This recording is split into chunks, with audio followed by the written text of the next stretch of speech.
This ingredient right here, it's strange, it's almost unheard of. Calvin, please. What the F is that? I've asked my audience to suggest their worst rated foods in all of Hong Kong. And today, I'll try those foods. It is the fat near the fallopian tubes of the frog.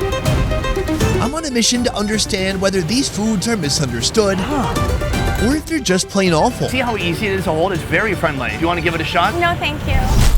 And it all starts with something called Chinese cheese. Though this cheese did not start from a cow. Anytime somebody says cheese, but they're not talking about actual cheese, I become very skeptical. If something that's not cheese is called cheese, it means it stinks. Have a sniff. Soon. Don't get too excited. Say hello to Virginia. She is the founder and enthusiastic tour guide of Humid with a Chance of Fishballs. Today, she's my bridge to understanding the food and people of this city. Soybeans. They're kind of a magical food. They can be turned into tofu. They can be turned into soy sauce. Or they can be turned into this. Why would you ever want to ferment bean curd? Historically, they said that fermented products will actually be more easily absorbed in the body. That's why people thought it would be more nutritious to eat fermented bean curd versus tofu. Once you put it in cooking, it gives an extra zing, extra funk, and an extra level of umami. Maybe similar to a Korean doenjang. I think it's more like Vietnamese fermented shrimp paste. Mắm tôm. Calvin and I previously tried fermented shrimp paste during our worst rated food tour in Vietnam. Oh God. And I can still feel the knockout punch of its smell and taste. Somehow, this bean curd goes a step further. So it really starts from making tofu. You would air dry the tofu, and then afterwards, it will go white hair. She didn't say it gets moldy. She says it grows hair. I don't know anything in my kitchen that has white fuzzy hair. What I'm making now is the fermented bean curd. We're going to cut these into cubes. After the tofu is made, we're going to use the dry yeast tofu powder, mix it with a little bit of water. I mean, the traditional way of making it is by using the natural way of fermenting it, but that takes much longer. By using the yeast powder, that speeds the process up much more. So after 8 to 9 days, it should come out like this. It's kind of sticky. It's like candy floss, which is nicely covered the whole tofu. Then you know it's ready. The hair growing is essential. It creates the enzymes that break down the tofu and bring about the distinct texture and flavor of fermented bean curd. So now, just put a little bit of salt, the white wine. Just stack them nicely. What Chef Silas is doing here is a centuries-old Chinese method meant to preserve tofu before refrigerators existed. Now this one is the spicy one. We'll put it in the rice wine. We've got some chili here with a little bit of salt. And then we're going to nicely stack it in the jar. We're going to close the lid and let it fermentate for another 8 to 9 months. And that's how you make fermented bean curd. These days, jars like this are a staple in Hong Kong kitchens. And locals just can't get enough of it. You want some water? That's strong, but wow, that's very creamy. The taste is bold, it's intense, it's salty, and it has a deep umami flavor. So why do you think this food is on our worst rated foods list? Maybe because some people have tried it like you guys, thinking it's just way too sharp. Because it's so flavorful, you will pair it usually with something bland like congee or white rice. If you think this is strange, wait until you see fermented bean curd mixed with hot, wilted, cooked lettuce. But before we dive off that cliff, we're easing in with something more simple. Porridge, paired with that same fermented bean curd. Tell us what to do. Take off a little bit of it, dip your spoon into the congee, and then mix it into it. Yeah, that's intense. I think I can see why some people are turned off by this. It's a very pungent, powerful taste. The consistency is like a boiled egg yolk. Eating it with the congee, it balances out, but I kind of miss that savoriness from just eating it straight out of the spoon. That's still an option. Here, you have another dish. Is this just cooked lettuce? Yes, that's very common. In the West, we're not big fans of hot lettuce. This hot lettuce dish begins with a hot wok, oil, garlic, mashed fermented bean curd, and a splash of cooking wine. The chef stirs everything together before adding a heap of lettuce. When you serve a salad, you want to have a cold plate. You want to have everything cold and crisp. I don't understand why would somebody want to boil lettuce? A touch of sugar, MSG, and salt ensures the flavor is just right before it's served. How could this taste good? Let's find out. You know what, Sonny? I don't hate it. It's a combination of textures. The thinnest part of the leaves have become really slimy and slippery, but then you have the thicker parts of the stem or stalk, and that's crunchy, you know, like celery. It's an interesting way to use a vegetable. I've never seen a wok-tossed vegetable, especially being lettuce, anywhere in the world. They're absolutely coated with that fermented bean curd. They're savory, it has a deep flavor. I gotta say, it tastes pretty good. So that's fermented bean curd, one of the 4 worst rated foods we're trying today, and it only goes downhill from here. Because our final dish is the kind of food that could divide a nation. I see this more as a pet. So now I feel like I'm gonna eat someone's pet. But first, an animal part I didn't even know existed, taken from a creature most Westerners would never imagine putting on a plate. Our mission to document the worst rated food in all of Hong Kong has led us here to Duddell's, one of the most renowned restaurants in all this city. Duddell's has been the owner of 1 Michelin star for 9 years running. The menu here showcases traditional Cantonese dishes elevated with premium and rare ingredients. But here, What the F is that? rare doesn't always mean tasty. It is the fat near the fallopian tubes of the frog. For me, this is the kind of thing you'll only see on National Geographic. But here, the frog is a full-on delicacy. And its fat, known as hasma, has been part of Chinese cooking for more than 1,000 years. Are these male fallopian tubes or female fallopian tubes? I don't think males have fallopian tubes. Well, we live in a brave new world. In fact, hasma was once exclusively reserved for the imperial family. From the Chinese philosophy, they believe that this is very nourishing. It's supposed to be very good for the skin and it moisturizes all around. Very exciting. I love moisture. Today we're trying this small but expensive portion of hasma. That would cost about 200 USD. And all of this together can pay Calvin's rent for the year? Yeah, probably. Oh my God. No, you're right. The whole year. Before cooking, the dried fat is rehydrated, swelling to many times its original size. For our dish, the plump fat, along with red dates and lotus seeds, are stir-fried separately with the restaurant's special sauces. But that's not all. These ingredients will soon be stuffed inside this particular poultry. I'm talking about a pigeon. Traditionally, this dish will have shark fin inside the pigeon, but nowadays they've chosen to use hasma. And the commonality between these 2 ingredients is that both of them are pretty tasteless, so they will take on the flavors of whatever they're cooked in. Now with the utmost creativity, the pigeon's deboned necks become natural strings, sealing them into neat, nutrient-packed bundles. He submerges them in a fragrant broth of goji berry and conch meat. Finally, he sends a pot into a steamer, where it slowly cooks for 6 hours, letting the flavors meld to perfection. Female frog fat, that is quite an ingredient. But here, it's not just that. It's also all about the pigeon. A pigeon that looks like it just went to a frog fat buffet. It looks real bloated. It looks real plump. What's interesting about the preparation is usually they come tableside, they present the bird, and then they quarter them. So this bird has been cut into 4 distinct pieces. So you'll start with a soup, have a mouthfeel of it. Oh, wow. That's good, right? That's good. There is so much flavors going in my mouth. There's a nice, deep, oceany flavor from the conch and a nice balance of Chinese medicinal herbs from that beautiful goji berry. It's outstanding. I can't believe it. It's a flavor like I've never really had before. So that's the soup. The pigeon itself has been deboned. Is that correct? Yes, correct. I love that.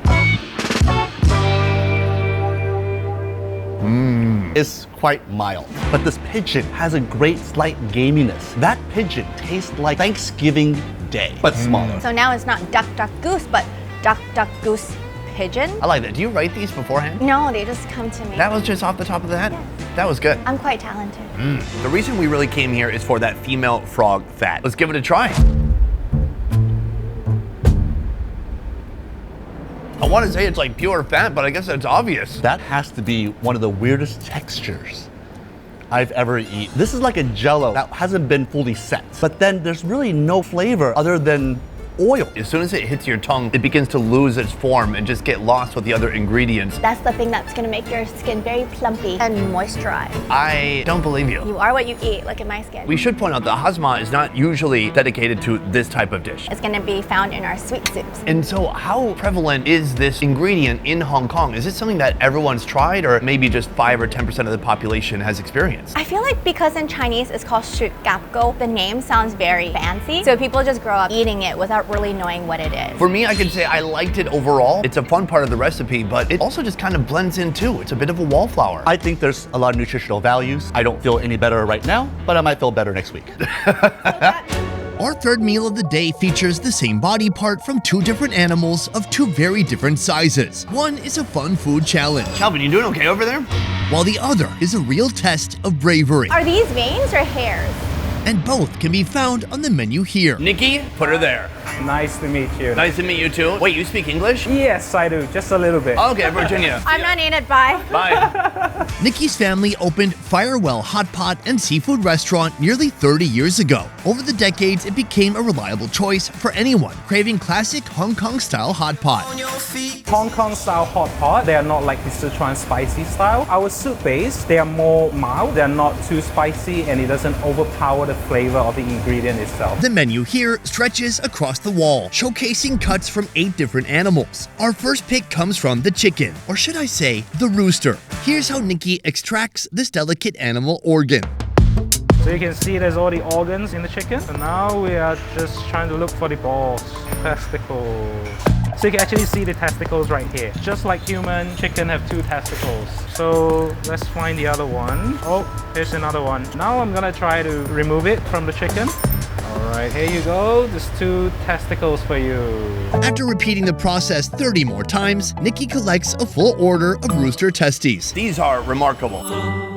They look like little grapes. They look like they're ready to burst. They're mouth size. I know people love the fish balls, but how about these balls right here? I feel like this dish, either you love it or you hate it. But many Hong Kong people love chicken testicles. They believe that whatever you eat can heal your body. So let's say you have like bad feet, then they'll be like, oh, you should eat more chicken feet. So by that logic, they eat chicken testicles. Virginia, I have great news for you. At Nikki's place, the most common way to prepare chicken testicles is soaking them in a wine made from goji berries, dry longan, red dates, Chinese angelica, tangshan, and Chinese yams. Now they're ready to be dipped in a bubbling broth. Exotic as they are, chicken balls have a loyal fan base and draw over 10 orders a night. But our next ball, well, it's only ordered by a brave few. Are these veins or hairs? These are veins. They're veins. What you're looking at are bull testicles. If you look closely in the testicle, there's tubing running throughout in squiggly lines. It's a bit unclear what would be traveling through that. Is that blood or is it a different type of fluid? I think they're blood. But he hopes it's blood. Yeah, should be blood. Is there a big difference between the health benefits between the rooster testicles and what you see right here? Actually, no. Just different types of testicles provides different types of texture. Before these balls bounce on your taste buds, they must be frozen, which makes peeling off their outer ball skin that much easier. Out of everything that's here, why would just the skin be the undesirable part? When we cook the skin gets chewy. So it actually affects the texture of the food. While we were removing the skin, we can take out the veins as well. Because that vein might give you unpleasant taste. What unpleasant taste? Huh? Like it tastes bloody, I would say. Once skinned, the bull's testicles are thinly sliced and presented on a plate, ready for diners to cook to their liking. One of our goals in this episode is to uncover Hong Kong's worst rated foods. And so when it comes to testicles, why do you think this food goes unappreciated by so many? People might think that it's unclean, probably, but this dish has been around in the Chinese culture for like many, many years. So I believe that there are reasons that people are still eating it. So we're gonna work our way up to the beef testicles, but first, rooster testicles. Virginia, take it away. Thank you. How do you know when a rooster testicle is cooked? It'd be about 3 to 4 minutes. Have you ever tried rooster testicles before? Yes, 6 months ago for another filming. You have a strict rule where you only eat testicles if it's on camera, is that right? No, it just is a coincidence. It turned white. Yeah, they've turned white. They've really reduced in size a bit. I've had this before, but the last time I had it, literally with Calvin in a video. I guess I only do this on camera as well. Oh, hot. Calvin, you doing okay over there? I think I burnt my roof of my mouth. It's a popping ball, right? It is a popping ball. It cooks with broth on the outside, but it also develops its own broth on the inside. It's like a little soup dumpling. Totally. I don't suffer through it. I see it, I'm a little bit scared, I'm slightly intimidated, but after I eat it, I go, you know what? That wasn't so bad. There's a leathery, thin skin, and once you pierce it, it breaks apart. It's like a balloon full of juices and fatty tissue. But it's like really creamy inside, right? Yeah. It's really nice. That's what concerns me. Oh. I actually do enjoy it. It's not the first thing I would order at a hot pot restaurant. However, there's something wrong with it. So right now we're moving on to our final boss of testicles. Right here, the bull testicles. Step 1, grab your thin slice of bull testicle and then descend slowly into the hot pot broth. I gotta say, the presentation is nice. They looked a bit aggressive before, but now it almost resembles beef tongue, although it's probably not gonna taste the same. Cheers. Oh, that's so good. So good. What the heck? This is like 5-star dining. It's so soft. It's so supple. Almost silky. Delicious. That's unbelievable. Yeah, it's really good. I've had bull testicles before in many different forms. When Calvin and I had it last, it was still really big and you had to bite into it. This is the first time I've ever seen this preparation. It's soft, it's succulent. Kind of reminds me of when you eat beef tongue in Japan, how you just put it on the grill for a little bit and it almost melts on your tongue. I can't believe how much I am in love with this food. For me, it's all about the texture. It's not fibrous. It melts in your mouth. There's no testicle flavor. There's no gaminess. And that testicle really absorbed that broth. Oh yeah, it's a flavor sponge. I love it. Virginia, Calvin, as much of a surprise as this location was, we have one location remaining. Ladies and gentlemen, at last we have arrived at our final location with our most worst rated food of the day. This right here, the soft-shell turtle. There are over 30 species in the soft-shelled turtle family, all recognized by the supple, leather-like skin that covers their shells. This is a controversial creature to eat because some of them are endangered in the wild. So I'm curious, where is your restaurant sourcing these turtles from? Will Chan is the executive chef of Greater China Club, one of the very few restaurants in Hong Kong that serves soft-shell turtles. So these turtles are farmed, they're not from the wild, and they are from Guangdong in China. This may be one of the worst rated foods in Hong Kong because traditionally the older generation would eat it, but as the younger generation comes into play, they just feel like maybe they look too cute. Oh, there it is, the soft-shell turtle. Calvin, how's the shell feel? You know, the shell isn't as soft as I thought it would be. There is a shell here. It does feel like a clam on the outside. It's soft, a little rigid. Do you see how easy it is to hold? It's very friendly. Do you want to give it a shot? No, thank you. Here you go.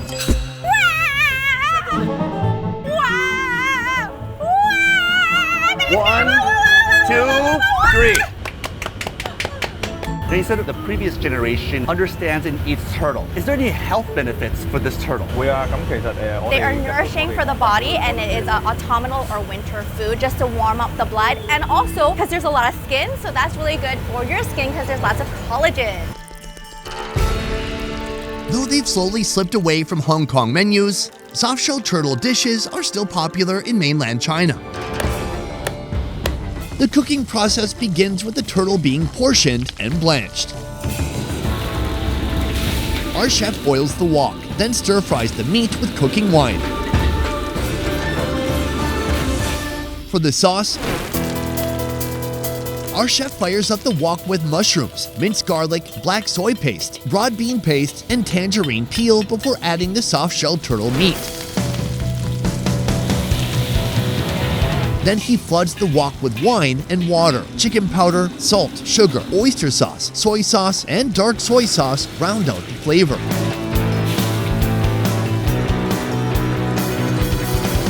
Everything is transferred into a clay pot, where the chef adds pork belly and tofu skin, then waits until the turtle meat is braised to the desired tenderness. Virginia, you're basically an ambassador to Hong Kong. How has it felt throughout the day to feature all these worst rated foods? I feel like they're misunderstood, but this one, I'm personally most scared of. So you've never had something like what we're about to have now? Correct. Amazing. Virginia, Calvin, feast your eyes on this. I gotta say, it kind of looks like a work of art. They completely hacked up this turtle and then attempted to put it back together like a kid who broke his mom's vase, who tried to put it back together with super glue before she got home from work.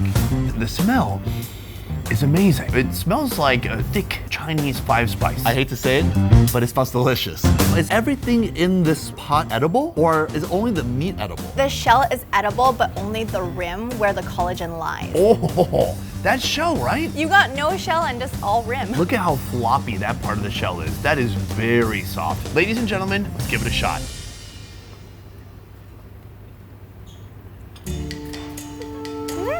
Wow, it's so soft, delicate, tender. It's jiggly in my mouth. The texture of that shell is just completely transformed, like boiling tendon for a long time. Or even pig's ear. It has a nice softness, but it still keeps the shape and body of that shell. Unreal. Guys, we didn't come for the shell of the turtle. We came for its meat. This is actually my least favorite part of the turtle, is that there's like a lot of stuff there that isn't meat. There's a lot of unedible bits, bones and ligaments. Ooh, I got some toenails. Oh, very nice. She found a foot.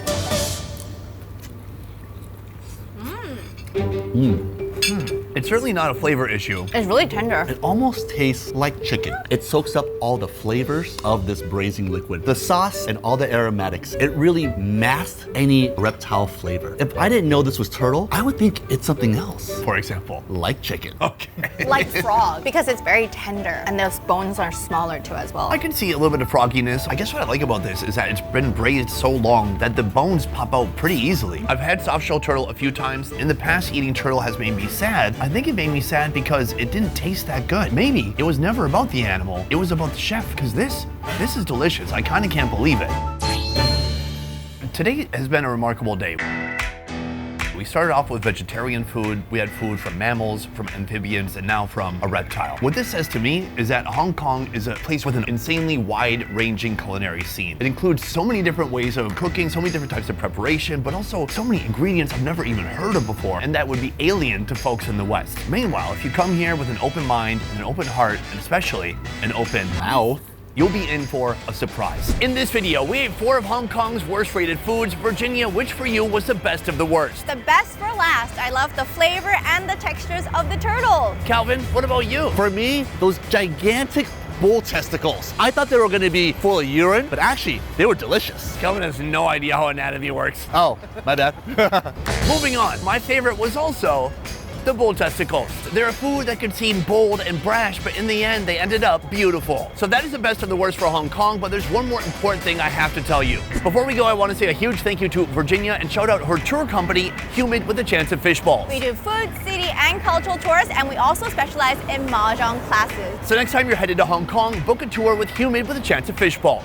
See you in Hong Kong. Peace. Fishballs. She went off script.